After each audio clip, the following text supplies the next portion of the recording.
Assalamualaikum. Hello everyone.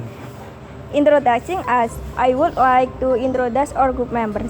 Starting with me introducing, my name is Siti Nurlailatus Suroya. And I am Muhammad Alvin Darmansyah. And I'm Ahmad Farid Nuradiansyah. We will conduct interviews with relevant officers about the waste problem. Lately, garbage has become a fairly complicated problem. Garbage is always there every day. This is because there are still many people who still like to litter, and there are still many people who have not processed waste problem. For our inefficient waste management will lead to low levels of public health. Assalamualaikum warahmatullahi wabarakatuh. Perkenalkan, nama saya Muhammad Alvin Darmansyah, dan di sini saya akan mewawancarai dengan Bapak Budi. Ya, saya akan mewawancarai seputar pengelolaan sampah. Dimulai dari pertanyaan satu ya Pak ya. Oke. Sudah berapa lama Bapak bekerja di tempat ini?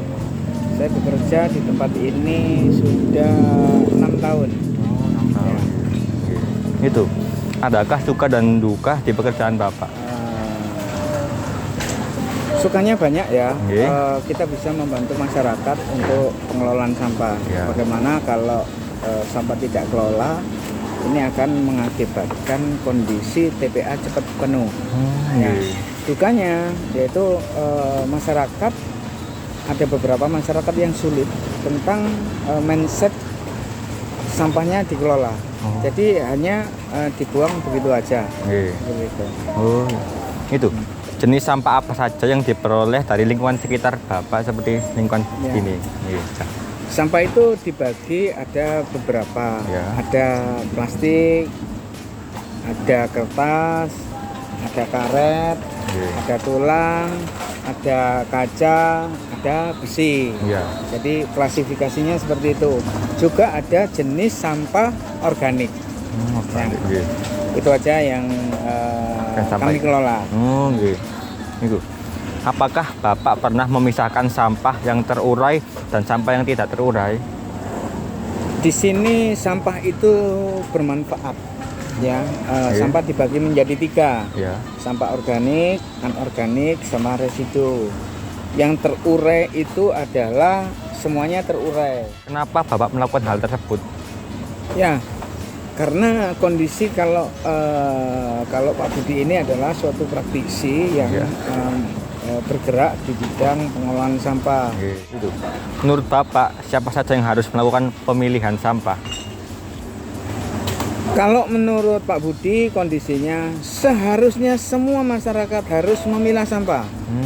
Lalu apakah ada fasilitas dari desa yang dapat digunakan untuk melakukan pemilihan? Nah, untuk fasilitas di TPS ini, desa ada suatu peran. Lalu apakah ada penanganan yang dilakukan Bapak terhadap sampah yang diperoleh seperti dibakar atau penanganan baik lainnya? Sampah itu dipilah sesuai dengan jenisnya. Setelah dipilah, ini akan dilarikan kepada perusahaan yang merecycle atau mendaur ulang sampah. Lalu menurut Bapak, perlukah sampah itu dikelola? Sangat perlu. Tidak boleh masyarakat tidak mengelola. Apakah ada pihak lain yang ikut membantu Bapak untuk mengelola sampah yang ada? Semua pihak membantu. Menurut Bapak, apa yang terjadi jika sampah tidak dikelola dengan baik?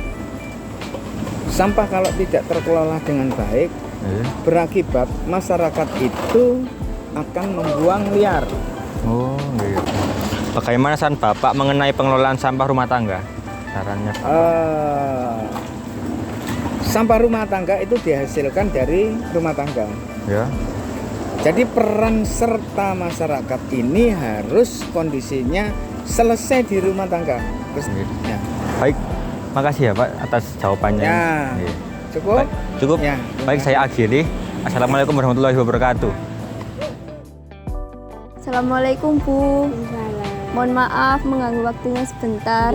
Saya Siti Nurlailatus Suroya dari SMK Persatuan 1 Tulangan mau melakukan wawancara mengenai pengelolaan limbah sampah rumah tangga. Monggo. Dengan Ibu siapa? Ibu Nur Hayati. Sudah berapa lama Ibu bekerja di tempat ini? 3 tahun kurang lebihnya. Oh, ya. Adakah suka duka di pekerjaan Ibu ini? Pasti ada Mbak, kalau musim hujan kayak gini itu repot. Iya. Sampah apa saja yang diperoleh dari lingkungan sekitar? Banyak Mbak, ada yang perabotan rumah tangga, ada yang sampah rumah tangga, ada yang botol-botol, pokoknya banyak lah. Apakah Ibu pernah memisahkan sampah yang terurai dan sampah yang tidak terurai? Kadang-kadang tergantung waktunya, kalau ada saya bisa, kalau nggak ada waktu saya nggak bisa. Gitu ya. Kenapa Ibu melakukan hal tersebut? Soalnya ada yang bisa dijual kayak Menurut Ibu, siapa saja yang harus melakukan pemilihan sampah? ya petugas sampah dulu sih, soalnya kan kita dibayar. Apakah ada fasilitas dari desa yang dapat digunakan untuk melakukan pemilihan di rumah, Bu? Ada, kita dipinjemin gerobak sampah, Oh, iya. sama kita dikasih gaji. Oh, dikasih gaji, ya. Apakah ada penanganan yang dilakukan Ibu terhadap sampah yang diperoleh, seperti dibakar atau penanganan baik lainnya? Ada, soalnya ada yang bisa jadikan pupuk, bisa dijual. Menurut Ibu, perlukah sampah itu dikelola? Perlu soalnya Mbak, kalau nggak dikelola itu amburadul, berantakan, numpuk-numpuk. Kalau dikelola kan bisa rapi. Adakah pihak lain yang ikut membantu Ibu untuk mengelola sampah yang ada? Ada, petugasnya banyak, sekitar ada 5 orang di sini kok. Menurut Ibu, apa yang terjadi jika sampah tidak dikelola dengan baik? Ya akhirnya berantakan Mbak, tidak rapi, dipandang juga nggak bagus. Terus padahal kan ada yang bisa dimanfaatkan. Baik Bu, yang terakhir, bagaimana saran Ibu mengenai pengelolaan sampah rumah tangga? Ya sebaiknya itu dari rumah ke rumah itu sudah dipilah supaya yang di tukang sampah ini tidak repot. Baik Bu, terima kasih atas jawaban-jawabannya. Sekian dari saya. Wassalamualaikum warahmatullahi wabarakatuh. And in your opinion, regulating household waste management, waste must be managed properly so that it does not have a negative impact on society. Waste that is not managed properly will have a major effect on the living environment of the people who live around it. Waste can be managed in various ways. One of which is by recycling waste. Like organic waste, if we are diligent to recycle this waste can become fertilizer, and also organic waste, if we are diligent, it can be made as decoration and others. Therefore, as social being, we should at least that if we do not manage waste properly, it can use disease and can also cause flooding. That's all the explanation from us about household waste. Please apologize if there are wrong words or action. That's all and thank you. Wassalamualaikum warahmatullahi wabarakatuh.